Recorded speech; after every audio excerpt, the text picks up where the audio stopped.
Right now, your extended holiday weekend forecast and how the national weather is impacting travel right here in southern Wisconsin.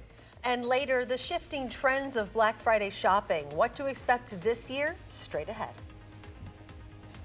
From the Channel3000.com Alert Center, this is News 3 Now at 10. First tonight, breaking news just into our Channel 3000 Alert Center. Sun Prairie Police are looking for 2 vehicles involved in a shooting tonight in Sun Prairie. Police say one of the vehicles, an individual in that car, shot at the other on West Main Street near O'Keefe Avenue about 6 o'clock. Police have been unable to locate either vehicle involved. Anyone who may have been witnesses to this incident is asked to call the Sun Prairie Police Department. Parts of the state are now covered in several inches of snow after an overnight snowstorm. This video behind us is from Stevens Point. But here in Madison, we got lucky, only seeing rain. However, as we enter the extended Thanksgiving weekend, that may change. Chief Meteorologist Gary Canalti is in the Weather Center with our first alert forecast. Well, when you say we got lucky, we had rain, but we also had strong winds. In fact, some areas saw winds over 50 miles per hour from the storm system. But the storm itself has now pushed well into Canada. It looks like nothing's really going on there compared to 24 hours ago. But the next weather system already on the west coast has prompted winter storm watches to be issued for northwestern Wisconsin through northern and central Minnesota back into the Dakotas from Friday into Saturday and Sunday. Wind speeds right now in the 10 to 20 mile per hour range, wind gusts 20 to 25 miles per hour, a lot less than what we saw earlier. But temperatures have dropped into the upper 20s and low 30s. As skies clear out, those temperatures will drop into the mid 20s, and wind chills right now are in the teens and lower 20s. So you'll start out your Thanksgiving holiday with partly cloudy skies, temperatures in the mid 20s. Skies will turn cloudy on Thanksgiving. You might even see a snow flurry in the afternoon. High temperature topping out at 36, but we could see a little freezing drizzle tomorrow night, and then the next storm starts moving in on Friday. I'll have the details on that and weather in a few minutes. All right, Gary, check out the western shore of Michigan, pounded by 15 to 20-foot waves today. This video is from Silver Beach in St. Joe, Michigan. Winds are about 60 miles per hour there on the shoreline. This is a live look right now at Los Angeles International Airport. Oh, my gosh. That, folks, is what you call traffic. It's been at a near standstill for the last couple of days. AAA says it expected nearly 4.5 million people to travel by air this holiday weekend. At least they have palm trees, right? Count your blessings. If you're flying out of Dane County Regional over the next few days, you will want to check your flight status ahead of time. This morning, there were several delays for departures and arrivals heading to and from Atlanta, Chicago, Detroit, New York, Texas, LA, and Minneapolis. For those driving somewhere this weekend, whether you're heading into snowy or windy conditions, many of the same driving advice applies. State Patrol says today and Sunday are 2 of the busiest travel days. They are cautioning drivers to plan ahead and check 511 to check your route before you leave and make sure you have plenty of gas. Once on the road, slow down, keep a good distance, and eliminate distractions. And especially during high wind conditions, keep your hands firmly on the wheel. And keep in mind, semi-trucks have a harder time driving through gusts of wind. The 93rd Macy's Thanksgiving Day Parade in New York might not include those giant balloons because of the strong winds. They'll make a game day decision tomorrow if the 16 giant balloons will fly. They cannot be flown when sustained winds exceed 23 miles per hour, gusts exceed 34 miles per hour. The final word must come from the NYPD. For all your weather and traffic needs on the go during the holiday weekend, check out our Channel 3000 First Alert Weather and Traffic app. Your forecast and interactive radar, up-to-the-minute traffic information. It's free right now in your app store. As you're getting ready for Thanksgiving, we know many of you are also looking ahead to holiday shopping. Amy Reed shows us what local malls are planning for Black Friday and why this year they're staying closed tomorrow. Over the years, it seems Black Friday shopping has just gotten earlier and earlier, but the malls around here are putting a stop to that. Tomorrow they'll be closed, but today people wanted to get in on some of those deals early. All over the West Town Mall, the signs of what's to come are hard to miss. Even before Turkey Day, shoppers are taking advantage. We got a bunch of good deals, and it's kind of missed the crowd, so that's always a good thing. The deals war on these two, taking a break after getting what they wanted. Except I had to use my own money, but I like them.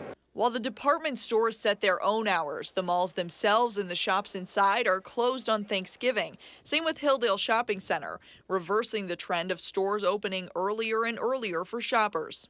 We want all of our, employees, our shoppers, everyone in the communities to spend Thanksgiving with their families and their friends, and so that's exactly what we're going to let them do. That's what we're going to do, and then save the shopping for Black Friday. Some couldn't wait until then. It's for Christmas, but we're probably going to use it a little ahead of time. Mike is taking out his rifle case for a Thanksgiving hunt, but his daughter plans to be back out in stores Friday. Well, it's the first time I'm ever going, so yeah, it'll be fun. For her, it's about the experience. And even with online shopping growing on Black Friday, last year pulling in $6.22 billion nationwide, according to Adobe Analytics, the experience is what the mall says brick and mortar has to offer. The excitement that happens on Black Friday at malls, at brick and mortar stores, that's not going to go away, and that's not something you can get by clicking the pay button online. So that's why we really keep seeing people, and we love seeing them out here. If you're interested in getting out for Black Friday, Easttown and Westtown malls are opening at 6 a.m. Friday. Hilldale is opening at 9. Check with those individual department stores for those hours. You got the day off, right? You ready to go out? You've already done a lot of your shopping online. I'll be online. On our computer. All right, Amy, thank you. Final preparations are being made today for an annual Thanksgiving dinner at Lambeau Field. Volunteers have been prepping food and seating all day. The event will not only provide 1,000 guests with a free meal, but another 1,200 meals will be delivered in the community as well. A service starts at 11 o'clock in the morning on the 4th floor of the atrium, followed by the meals being served at noon. The Madison School District reminding everyone about changing start times for a handful of schools next year.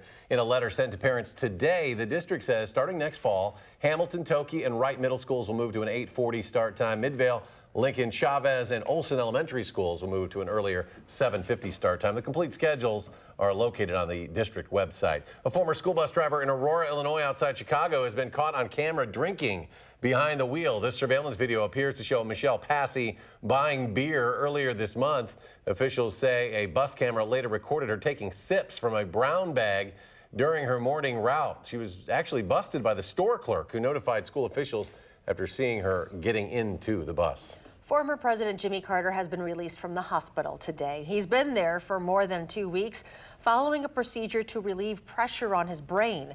According to the Carter Center, Mr. Carter and his wife are looking forward to enjoying Thanksgiving at their home in Plains, Georgia.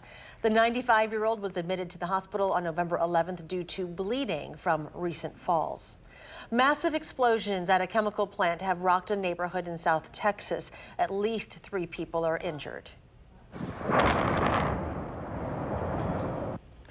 Homes, businesses, and schools have been damaged by the blast in the small town of Port Neches. Mandatory evacuations have been ordered for everyone within 4 miles of the plant. The first explosion was so strong it blew doors to homes a half-mile away right off their hinges, and it also blew out windows. Air monitoring has so far shown no major health concerns as investigators also search for a cause. The Kansas City, Kansas Fire Department says they had to evacuate a portion of an industrial plant this afternoon after a semi-truck crashed into a liquid oxygen unit, causing it to spill into the air. Officers believe the driver had a medical episode and that caused the crash. That driver is stable at a local hospital and the evacuations have since been lifted. Madison School District moves a step closer to its goal to use 100% renewable energy by the year 2040. On Monday, the school board approved a long-term solar energy contract with Madison Gas and Electric, along with a similar deal with the city of Madison.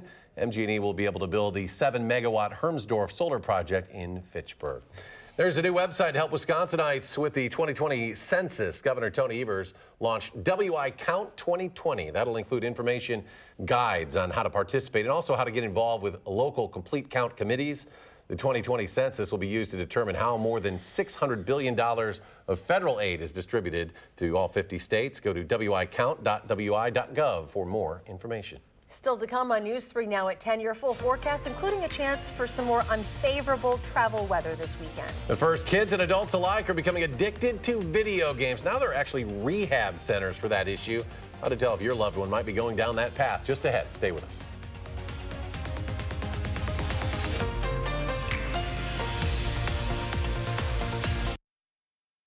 Beat the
Welcome back. Many of us will soon be holiday shopping for video games, phones, and other tech devices. But earlier this year, the World Health Organization actually declared video game addiction an actual mental health disorder. Turns out all those gadgets are leading some people down a destructive path. You can build whatever you would like. Tyler Kerwicki is like many 13-year-olds. I'm building a giant love sign. He's among the more than 9 in 10 kids nationwide who play some sort of video game. I usually top him out at an hour a day, but I don't let him play video games every day. I understand what my mom says about the certain time limit. Because otherwise, he may do it all day long. I think his counselor said that it was like cocaine for the brain. So the brain supposedly acts the same way as if you were using illegal drugs. The crusher there as it's intercepted. And some say video games can be just as addicting. So it's been a very dramatic change, but it has taken 25 years for that change to really happen. In the Pacific Northwest, Hillary Cash founded Restart in 2009, 15 years after she first saw addictions to video games. Parents understand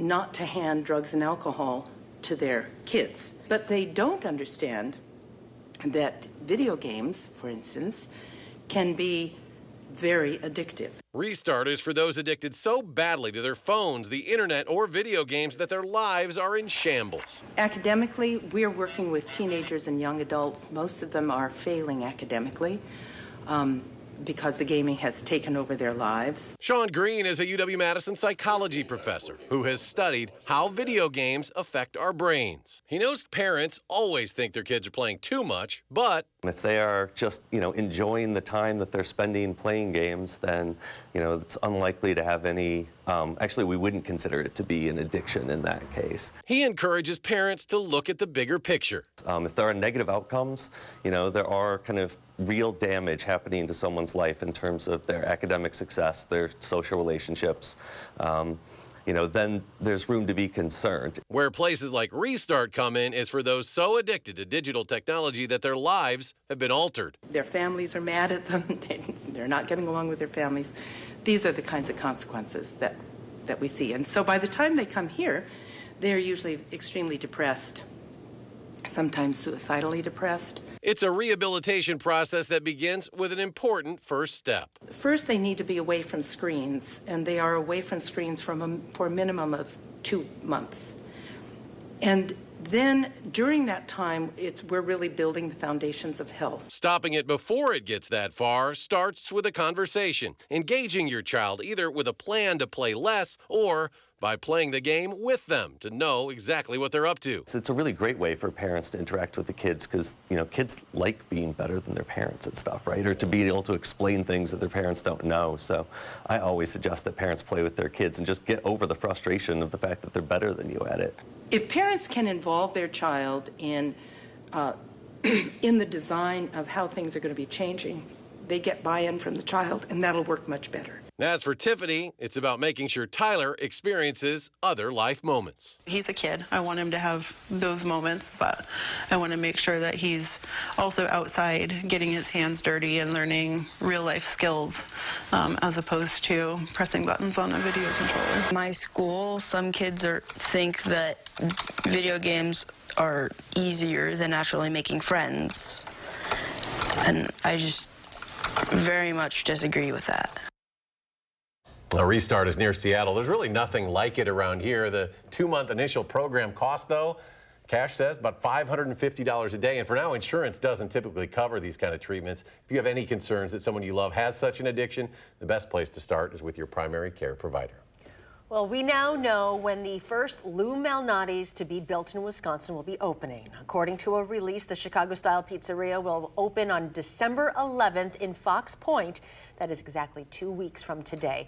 The 2,000 square foot space does not include a dining room, but it will offer carryout, delivery, and drop-off catering. Gary's driving all the way to Lou Malnati's in Fox I will Point. go with you. Yeah, deep dish pizza. I'm not a big deep dish pizza fan, but that's. But I like Lou Malnati's, so it's. Well, we're going. Yeah, maybe that'll be my light at the end of the tunnel after we get past all this stormy weather. Yeah, no kidding. Yeah, we'll take a break for tomorrow, and then the next weather system comes back in for Friday. Here are some of the snow totals from this storm in far northern Wisconsin. They got hammered, especially up near the Michigan state line and near Lake Superior. Giles picked up 18.5 inches. Eagle River, almost 14 inches. A foot in Poplar near Eau Claire, Chippewa Falls, almost 10 inches. Twin Cities, about 9. And then Toma, about 3 inches. And then maybe about an inch toward Camp Douglas. And by the time you get to the Dells, that was pretty much the end of the snow.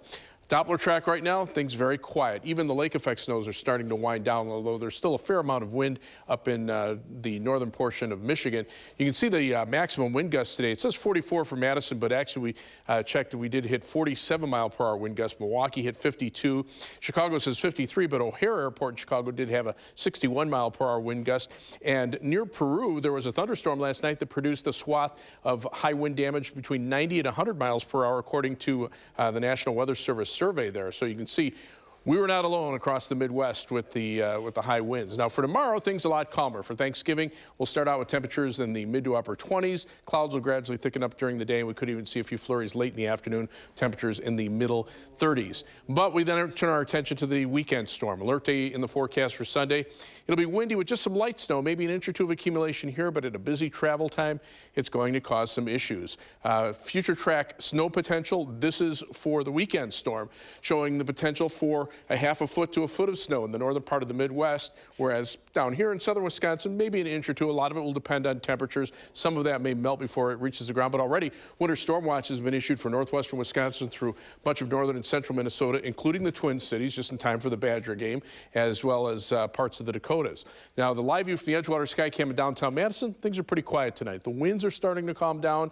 We'll actually start to see some breaks in the clouds before too long. As we check out the almanac for today, our high temperature is 45, but that was early this morning when the rain came through and even a few thunderstorms. We've been as low as 30. We're at 31 now with cloudy skies. Winds now a little more tolerable out of the northwest at 9. That gives us a wind chill of 23 degrees. High temperatures, like I say, mid-40s here before the cold air started to wrap around the storm. Now we've dropped to just below freezing. Many locations to our north and west are in the 20s. The upper level winds right now coming back in from the southwest. So as soon as this storm system heads out, look at the dip in the jet stream and that big storm system along the west coast. That's what's moving eastward and will reach us in time for the weekend. So we have a little bit of a break in between. Still plenty of clouds, but at least the weather will be quiet for the Thanksgiving holiday here. Forecast for tonight calls for skies to gradually become partly cloudy. It'll be breezy and colder, low dropping to 26. Then for tomorrow, look for skies to turn cloudy. Our Thanksgiving Day high is 36, maybe a flurry in the afternoon. As we check out future track, pretty quiet overnight. Skies will turn partly cloudy, lows in the mid-20s. The clouds come back in for tomorrow, highs mid-30s for the most part, and maybe a flurry in the afternoon. Tomorrow night, temperatures only drop to just below freezing, but that could be enough to bring some flurries or a little patchy freezing drizzle. And then on Friday, the rain reaches us in the afternoon. High temperatures mid to upper 30s. There might be a little bit of a mix on the northern part of that, but eventually it'll change over to mainly rain on Saturday. And then Saturday night, we'll start to switch back to snow. Sunday, some light snow, again, but at a busy travel time, that's going to be causing some travel impacts. And then next week, looking very quiet. Temperatures low to mid 30s, maybe some upper 30s and low 40s toward the end of the week, but very little in the way of precipitation. So the first week of December, once we get past Sunday, very quiet. Of course. Right. Right That'll after be the big holiday. Right. All right. Thank you. You're welcome. The Brewers make a significant offseason trade today. We'll have the story and much more coming away next in sports.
Things are going very well for the Milwaukee Bucks so far this season. The best record in the Eastern Conference, 14-3. Giannis is scoring 50 points a game, and tonight in Milwaukee against Atlanta, more good news. All-star Chris Middleton returns to the lineup after missing 2 weeks with a thigh bruise.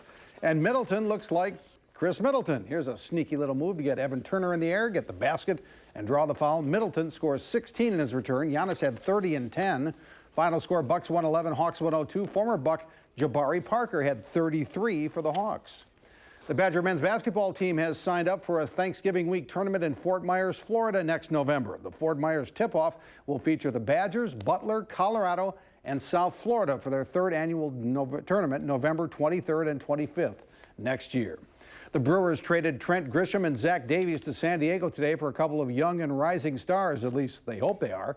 Grisham was in the middle of the Brewers' run to the playoffs in September, but the one play he'll be remembered for was this misplay of Juan Soto's base hit in the NL wildcard game in Washington. That play turned a 3-1 Brewers lead into a 4-3 Brewers deficit, which was the final score, ending the Brewers' season. The Brewers got two young players for the Padres. Eric Lauer was San Diego's opening day starting pitcher last spring, and infielder Luis Urias tore up AAA last season. Will get a chance to supplant Orlando Arcia at shortstop. And Zach Davies, as we said, joins Grisham in San Diego. The Badgers and Gophers play for the Big Ten West Championship Saturday afternoon at 2:30. Here's what TCF Bank Stadium looks like. They've already issued a winter storm watch for Minneapolis starting Friday night at 6 and running through noon Saturday. Could be up to 6 inches of wet, heavy snow and wind gusts up to 40 miles an hour. When the Gophers won Paul Bunyan's axe for the first time in 14 years last November, they paraded that thing all over the state. Some Badger fans and players were a little miffed the Gophers made such a big deal about it. Gophers head coach P.J. Fleck tells Badger fans, don't be offended by that celebration. I don't see that at all that way. Our state of Minnesota hadn't seen the axe for 15 years.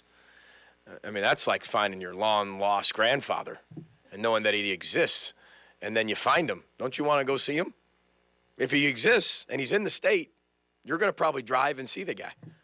It's the same thing. It wasn't like we were holding it out the window, driving through the entire state of Wisconsin. That would be showing off. But sharing it with our in-state alums, donors, boosters, supporters, I think that's culture. I think that's tradition. And if you don't want to listen to your family talk politics or religion tomorrow, here's the lineup of NFL games you can watch. Fox has the Bears at Lions just before noon. We'll have the Bills at Cowboys on News 3 Now at 3:30. And the late game on NBC has the Saints at the Falcons tomorrow night. Happy Thanksgiving, and we'll be right back. Beat the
Gary's back, mapping out the holiday for us. Tomorrow looks pretty nice. Your Thanksgiving holiday temperatures will start out in the mid-20s, end up in the mid-30s. You might see a flurry late in the day.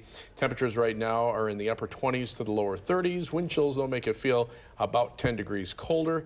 If you're traveling up to the north, though, winter storm watch is already in effect for Eau Claire and the Twin Cities to the west for the weekend.